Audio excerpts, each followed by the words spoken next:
So I'm going to invite Bill Bowen to come forward.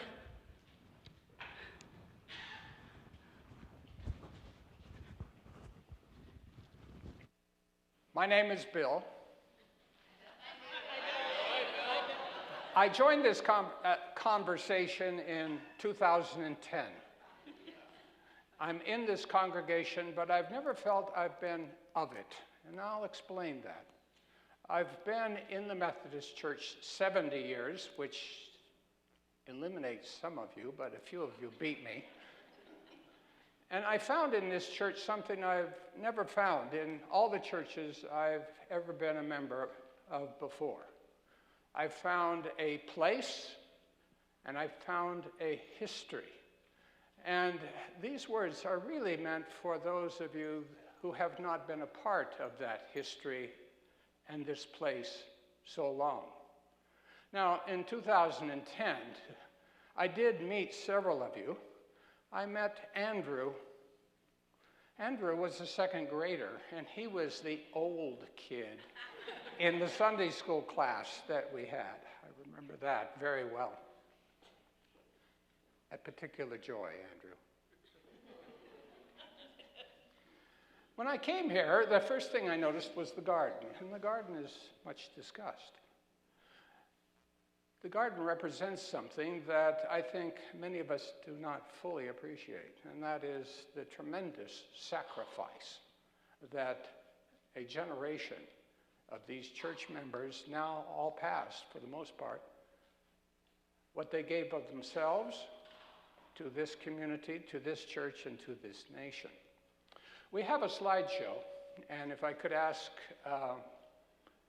Butch, could you put up the first one? Now, I'll warn you, I was a professor for 35 years. So you may want to close your eyes, put a smile on your face, pretend you're taking notes, and I'll appoint Rick Boley to have a white flag to begin flying it in a few minutes. I'll also note that this is an unnarrated, musically accompanied video on YouTube. And I've sent that link out to those of you that do have such a link, and I've asked Butch to run it after the service is completed for those of you that do not. I'm here today representing the Endowment Committee.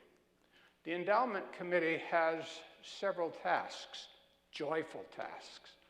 And because the entire endowment group is being seniored out, we've all served our terms, I would encourage some of you to think about what fun it would be. What fun it would be to serve on this particular committee, because we do not wash dishes, we do not mow lawns, we play with money, and that is a wonderful task. Now, the first thing I thought of when introducing this was a good symbol for this church is the entry to the garden. Next. And I would remind you that we do have a luncheon coming up, LivingTreasures. It will be on June 5th, and I want to see all of you there. I'm a professor. I have a roll sheet. I will check you, because it is a grand affair. Next, Butch. First of all, the financial report. Next. When I was a young, struggling student at Berkeley, I had the bad fortune to meet for 2 years a succession of professors who are infinitely forgettable. And on one day, when I decided, at the spur of the moment, to change my major to something useless, I was invited into the office of a, I didn't know it, world-famous retired professor who spent the entire afternoon with me. And the first question he asked me was, "What is your name?" Yeah. He then said, "Who are you?" And I said, "Well, I'm Bill Bowen." And he said, "That's just a label. Names are labels." And what I want to show you are the faces behind those labels. One of the endowments is the Rusty Arutsu Endowment for Scholarships, and that is what we are celebrating today. This is a gentleman that is startling if you begin to look at the history of this church, the things that he did for this place. He wrote one of the histories, which I would encourage all of you to read. But look at what he's done. An initial gift that has provided scholarships for 77 students up to today, but not including today. And look at how the investment, you do not have to be an investment advisor to deal with this. It is all done by the conference. Look at the results. An investment in money, an investment in time pays great dividends. And I encourage the young people to begin thinking about that. Life is not for the consumption for personal pleasure, but it's, in addition, the investment of a life to return great returns, many times over, to those that follow. Next slide. This is Garland Welch. She left a chunk of money to the church too, an endowment. You can see this image because part of that endowment was used to pay for part of that projector. $11,000 this year. You didn't have to do anything to get it. She did it for you. Next.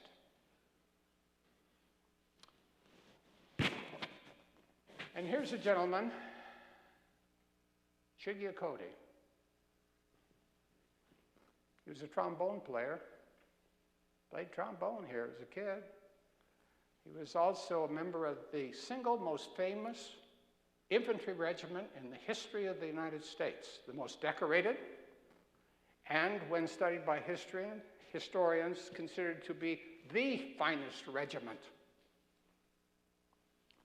He is the sort of person that was with George Washington at Valley Forge. He was that little round top. He and his companions were the people that helped save this nation. Recently, his estate donated $100,000. This particular donation is for unsupported yet necessary activities to support the elders of this church. So the first is for the young, the most recent is for the old. And in between, we have Garland providing for the needs of the church, capital needs. Next, please. Not a part of this matter of the endowment, but someone that should be recognized, is the Kageta family. Coco used to work at Sierra College. And because of her closeness to the students, she hoped, and her daughter Janice have given scholarships to students here who have gone on to Sierra College. And that's something to think about too. Next. So we've been talking about treasure. But what is treasure? I was asked once at the university what I thought a university should be. I said it should be a treasure box. A box into which a community can come for all those things that are essential to its survival and for its success. So let's look at what I happen to think the treasures of this church are. It is the buildings, oh, not this building, well, part of this building. This is a photograph taken about, 50 years ago? It's not this building. It's this building plus that's what we had added. This was the modern church. But I think the people are the real asset of this church. They always have been the treasure. This is George Makamoto's family. And one of the things that struck me about this church is it's almost biblical. I've never been to a church whose members experienced the Exodus. There was an Exodus from Japan. They came here to the New World. I never have been in a church where the entire people of this nation were led into captivity. This church was. It's incredible. The restoration, and then the scattering. There are very few of the families left because they believed in raising children that would be successful. And can you be successful on 15 acres of orchard today. They went out into the world. Next. Tule Lake. Well, if you go there, there's not much to see. Go to Manzanar. They've been rebuilding it. Most of this church went to Tule Lake, I'm told. A unlucky few went into the 442nd. There's Shig in the middle, the short guy. Never judge a person by their height. I'm tall, so I'm supposed to be good. Nah. Short guys, look out. They're the treasure. Next. There's the record of that particular unit. 2 years of service, 7 presidential unit citations, go on down, 18,000 decorations, 21 medals of honor. How in the world did they do that? They did it with determination and courage. When a Texas division lost a battalion in the south of France and could not get them out, these people were sent to get them out. They suffered 600 casualties, getting about 150 Texans out. Incredible. But why so many? I'll have to give you a downer for a moment. The theater commanding general made sure that this crack unit was always out in front because he wanted to eliminate them. Okay? And they understood that. The commanding officer of that unit later would not shake hands at official events with that particular general. These people came back. Next. There they are. Next. Here they were. Next. A prayer meeting. I found this interesting. A prayer meeting. Have you been to a prayer meeting here recently? They don't look like that. This is a prayer meeting on January 11th, 1953. Next. A prayer meeting with bulldozers. I love that. A group of parishioners that will show up with tractors and bulldozers to do the work of the church. Next. Here's Rusty Arutsu. He's the guy that left the money for the kids. Next. Here's Alnita on a bulldozer. There are all sorts of Alnita bulldozer stories in this congregation. Next. Well, you can see the congregation up above and the management down below. Next. Here we are a year after they start. They literally built this with their hands. I didn't include a lot of pictures which show the women of the church up there painting. Next. But the key of any church, we all know, are its women. And here are women, only one of it, which I've ever had the pleasure of meeting. Lila. She is that connection point that is still with us. Next. How about Carol and Betty? Next.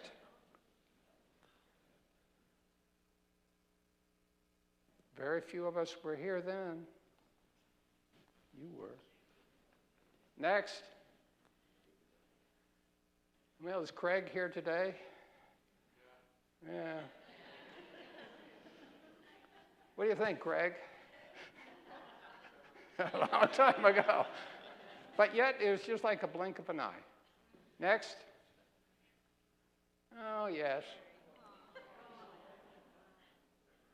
I'm told that they were called the sweet and sour notes. Next. Here they are. I'd call it sort of a murderer's row in some ways. Polly, there you are. Next. I've taken leave to go back and look at church directories, and I've circled people so we can see Janice and Scott sitting there. Is Sumi here today? Well, she'll see this. But the people in circles, well, there's Jerry and Barbara down there, Campbell. Yeah. You should look at these books, and the books haven't been available, but Sarah Nita's trying to get this together so we can get in touch with the reality of this congregation. Next. There's Betty again. You still here? Well, there he is up there in the circle. John, Nita? Yeah. Here's the congregation in that transition period. If you get close enough, you can start to play Where's Waldo? There are the Iwasakis right in that circle there. Next. About 20 years ago. Next. Now, there is a mistake that many of us make. We think of history as way back then, but history is now. History is now. And if you want to make history, you make history now.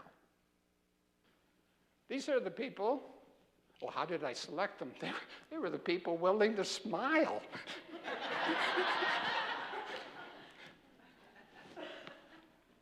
I think of this church as being filled with treasures. Really filled with treasures. Next. And this, if you're not in this slideshow, you better smile from now on. Next. John's dad's on a tractor. John's been on a tractor much of his life. John's over here with many others feeding the poor. Next. Next. Next. Well, we do memorialize these people. We put their names on plaques, and for new people, I didn't know who these people were. And the plaques have been locked up in the building for a couple of years on top of that, and that's why I'm taking so much of your time today. Next. The current roster is 2 years old. We'll have to update that. Next. The Wonder Women. Several of them are still with us and working like crazy. Next is the Living Treasures. But I had never seen a picture of Sarah Bailey until I was given this task. Well, it's not a task, it's a gift. Next. And these are the Living Treasures as of 2019. Now, the committee got together and spoke to a number of elders in the church, and it was our notion that we shouldn't let a mere plague defeat this church. After all, a world war didn't, so why should a plague? And we've determined that there will be named this year Living Treasures for 2000, 2021, and 2022. This is a bit different. Next. Now, for those of you that are not aware of what an official living treasure is, first of all, you've got to live a long time. And you have to be here a long time. And you have to do a lot of work for a long time. And a lot of people that do that somehow slip through the cracks. The committee had an issue. Me, of course, because I didn't have the background to do it. So I went and talked to many of the Living Treasures and asked them for names. I figured the best place to go is to those that have lived it. And these are the names that they came up with. Crystal Linton. She came to this church in 1972. She joined in 1973. And repeatedly people said, well, you know, the Golden Girls, the Cotton Head Group, the Red Hat Girls. You know, the most dangerous words in any organization are, you know. I don't know. When I went to talk to Crystal about this, her comment I thought was quite interesting. She said, oh, but that's an award for young people. She celebrated her 99th birthday this year. Next. Some of us see people at work all the time, and others make a church go, and maybe go in interesting directions. When Fred and Axa Hitchens came to the church, Pam Cummings, I'm told, asked them to look into the issue of the Senior Life Center, and they did, and they took it on as a mission. During their time leading this, by my calculation, they probably raised, independent of the church, they went out and raised about $200,000 to support it. That's a picture of this church down below on a rainy Tuesday morning. You go around to the churches in this district and see what's going on in the parking lots on a rainy winter morning on a Tuesday. Nothing is going on. But this church, building upon that educational unit that was put up in 1953, has a very active, wonderful preschool. And because of the work of Fred and Axa, those cars down there on the left, that's the Senior Life Center. And because of others, we have cars going on into the back to find food for themselves and their children. So Fred Hitchens is another living treasure. Next. And of course, by universal acclaim, Barbara and Jerry Llewellyn.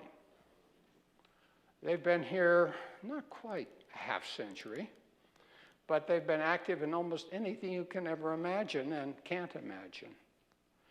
And I find as an outsider, who is a member but not inside, that Jerry is a very interesting person because of his sweet and sour note early work. He has become, in a sense, a spokesperson for the congregation. Jim Makamoto requested many, many years ago that when he was laid to rest, Jerry sing. Jerry has touched the hearts, as has Barbara, of so many people in this congregation, and guess what? He's going to do it again today. Never-ending service. That is the treasure of this church, its people. A minister once told me, excuse me guys, a minister once told me that, ministers, we're temporary. We come, we go. But the congregation endures from generation to generation. And with that in mind, I would hope that you would congratulate the living treasures that we've offered to you today.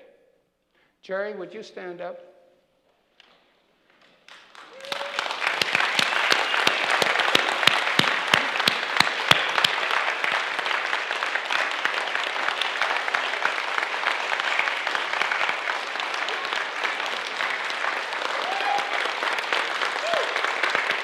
Okay, now I want you to hold your applause for a moment. Don't sit down, don't sit down. Fred, I want to thank you. Thank you so much for all that you have done. Thank you.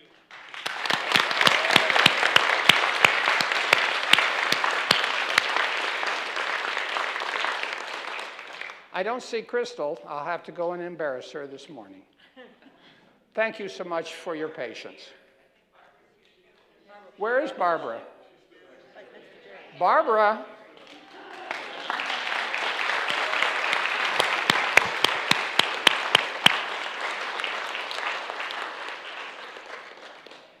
I'm so sorry. Thank you so much. Now I will shut up.